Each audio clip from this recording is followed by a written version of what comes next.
Estamos no meio de uma discussão acalorada nos últimos meses, quem dirá nos últimos anos, no Brasil e no mundo. A conversa parece que atingiu um novo patamar quando o dono de uma rede social prometeu divulgar ordens um tanto arbitrárias de um ministro da Suprema Corte Brasileira. A liberdade de expressão sempre foi um caminho que conduziu os indivíduos por poderosas transformações, principalmente através dos debates ou das exposições a diferentes tipos de ideias, de pensamentos ou de reflexões. Na contramão disso tudo, essa mesma liberdade sempre foi uma pedra no sapato para os que exercem o poder da classe dominante, aos reguladores ou aos reis do gado humano. Isto se dá em razão de questionamentos ao status quo, às narrativas oficiais e aos mandamentos das autoridades de nossa sociedade hierárquica. Alguns dizem que esse tipo de liberdade não pode ser absoluto, já que pode gerar muitos problemas sociais. Mas como deve ser a liberdade de expressão quando o objetivo é a transformação, o desenvolvimento e a independência do indivíduo? Olá, meu nome é André e você está no canal Livrezon. Vamos começar agora uma jornada do desenvolvimento individual e do livre pensamento.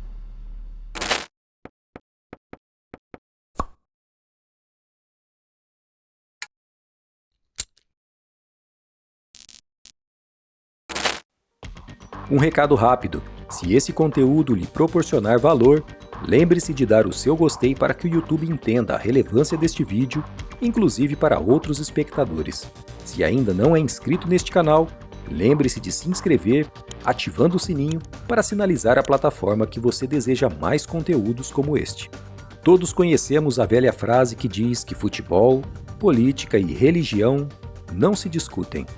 Mas em se tratando de Brasil, um dos 3 tópicos anteriores que mais afeta a vida dos brasileiros é a política. Justamente porque é o único tópico que é imposto à força de cima para baixo na vida e no cotidiano do ser humano médio.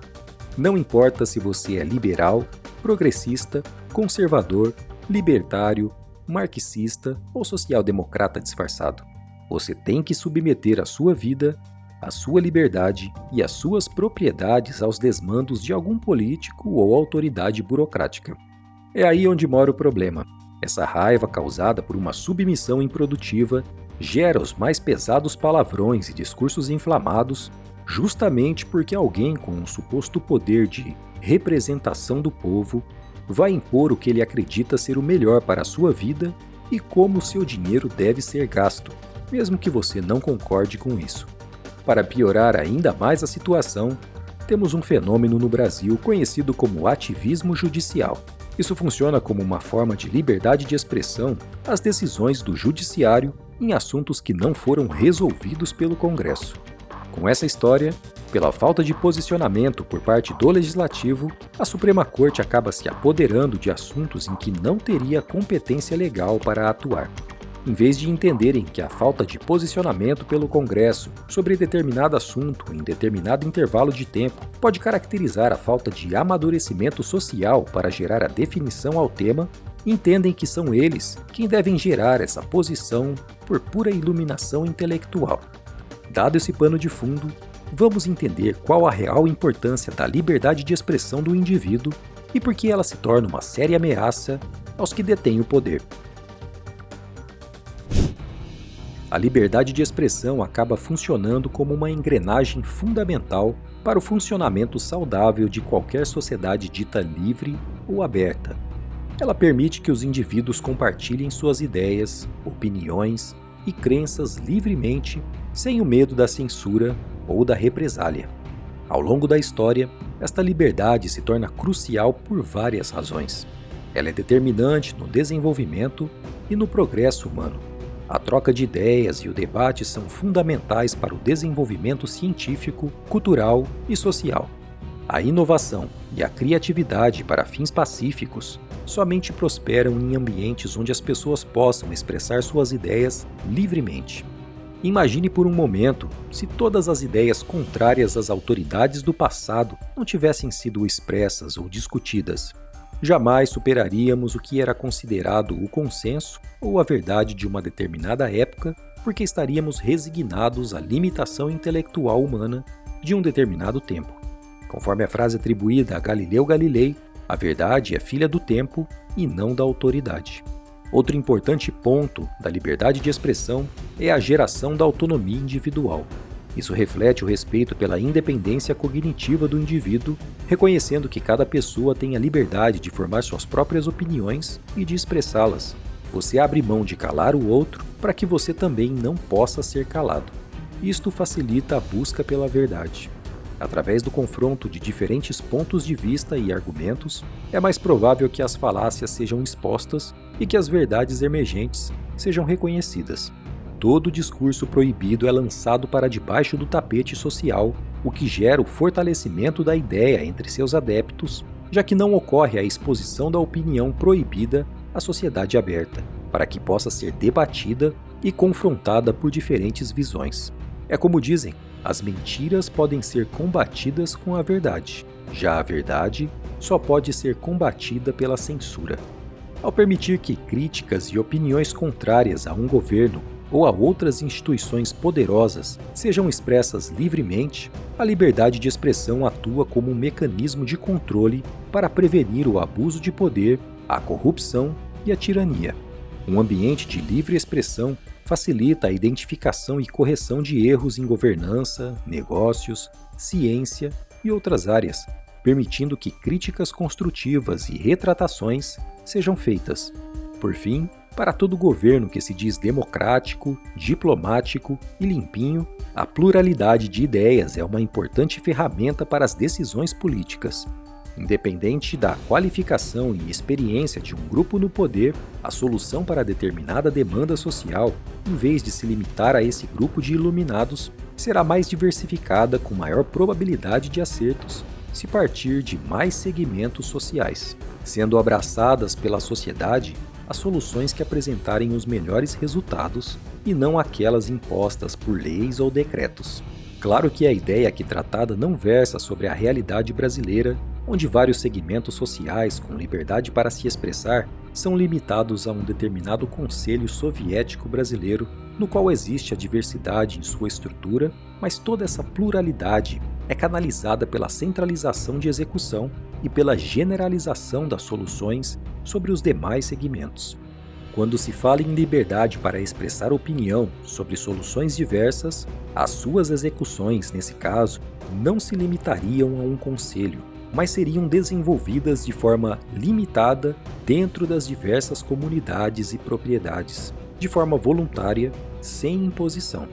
E é aqui onde está outro dos maiores problemas para exercer a liberdade de expressão num ambiente dito democrático. Porque o que ocorre, muitas vezes, é a obrigatoriedade de programas e agendas políticas sobre pessoas que serão penalizadas ou prejudicadas por determinada imposição. E é nesse contexto que a liberdade de expressão é mais refreada para que haja o controle absoluto das narrativas. Muitas pessoas questionam, e com razão, se a liberdade de expressão levada ao seu sentido mais amplo não geraria problemas para outras pessoas caso alguém resolvesse falar o que quisesse, da forma que quisesse. A resposta, na visão deste canal, é sim e não. Sim, porque de uma forma prática, quem fala o que quer também precisa estar disposto a ouvir o que não quer. Esse é um pressuposto básico de quem se diz ser um ser humano civilizado e aberto às diferentes perspectivas. Se alguém troca um discurso, um argumento ou uma opinião por agressão física, é fácil concluir que a pessoa fez uma troca de subjetividade por algo objetivamente nocivo. E não porque é como diziam os antigos norte-americanos do século XIX, pedras e paus podem quebrar meus ossos, mas palavras nunca podem me machucar. Pode até parecer piegas fazer uma constatação tão básica, mas as palavras e opiniões de uma pessoa sobre nós pertencem somente a ela. Funcionam da mesma forma que um presente. Só se tornam nossas se as aceitarmos para nós. No Brasil, os defensores da censura prévia, os famigerados justiceiros sociais, fazem um malabarismo intelectual, inclusive com uma nota do autor liberal Karl Raimund Popper, para justificar a agressão e o silenciamento nas redes de pessoas que pensam diferente deles. Na nota 4 do capítulo 7º do livro A Sociedade Aberta e Seus Inimigos, o autor discorre brevemente sobre o paradoxo da tolerância. Nas palavras dele, a tolerância ilimitada pode levar ao desaparecimento da tolerância. Se estendermos a tolerância ilimitada até aqueles que são intolerantes, se não estivermos preparados para defender uma sociedade tolerante contra os ataques dos intolerantes, o resultado será a destruição dos tolerantes e, com eles, da tolerância. Nesse ponto, o justiceiro social já está dando pulos de alegria, dizendo: "Está vendo porque eu devo agredir e calar aquele maquinista e eletricista?" Mas o autor continua: "Nessa formulação, não quero implicar, por exemplo, que devamos sempre suprimir a manifestação de filosofias intolerantes. Enquanto pudermos contrapor a elas a argumentação racional e mantê-las controladas pela opinião pública, a supressão seria, por certo, pouquíssimo sábia." E ele continua: "Mas deveríamos proclamar o direito de suprimi-las, se necessário mesmo pela força, pois bem pode suceder que não estejam preparadas para se opor a nós no terreno dos argumentos racionais, e sim que, ao contrário, comecem por denunciar qualquer argumentação. Assim, podem proibir a seus adeptos, por exemplo, que deem ouvidos aos argumentos racionais por serem enganosos, ensinando-os a responder aos argumentos por meio de punhos e pistolas. Deveremos então reclamar, em nome da tolerância, o direito de não tolerar os intolerantes.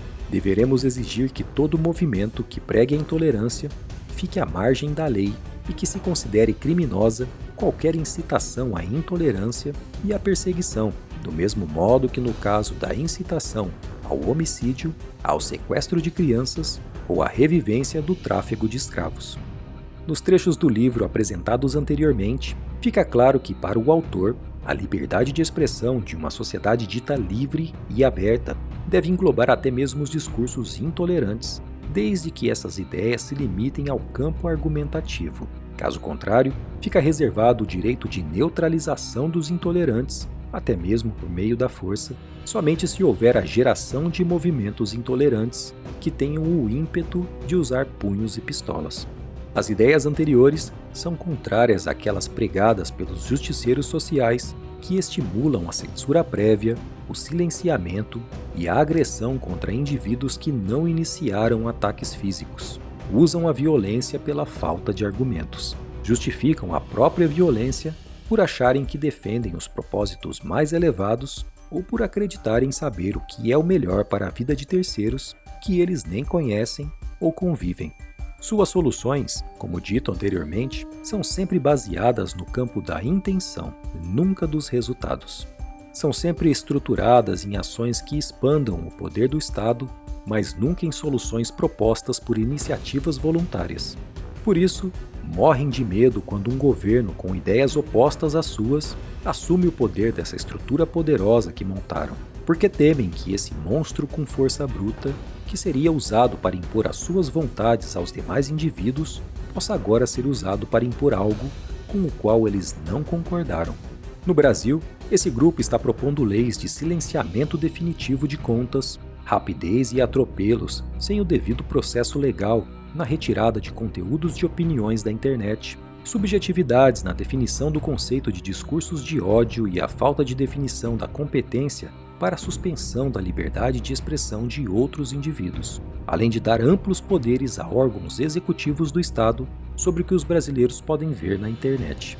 Resumindo, querem transformar a internet numa concessão muito parecida com a TV ou com o rádio, onde os donos são oligarcas controlados pelo governo, além de criar o favorecimento e o fortalecimento destas mesmas oligarquias.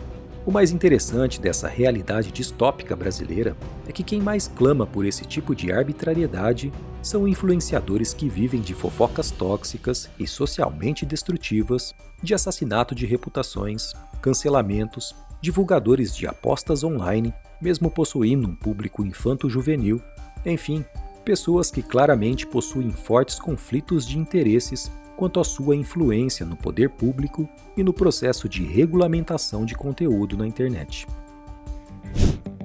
Mas voltando à questão inicial, como deve ser a liberdade de expressão quando o objetivo é a transformação, o desenvolvimento e a independência do indivíduo?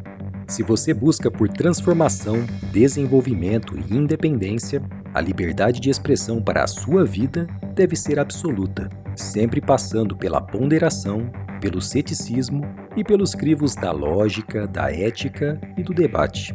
Toda vez que você solicitar a força bruta de políticos e burocratas para silenciar alguém, lembre-se de que essa mesma força um dia pode se virar contra você.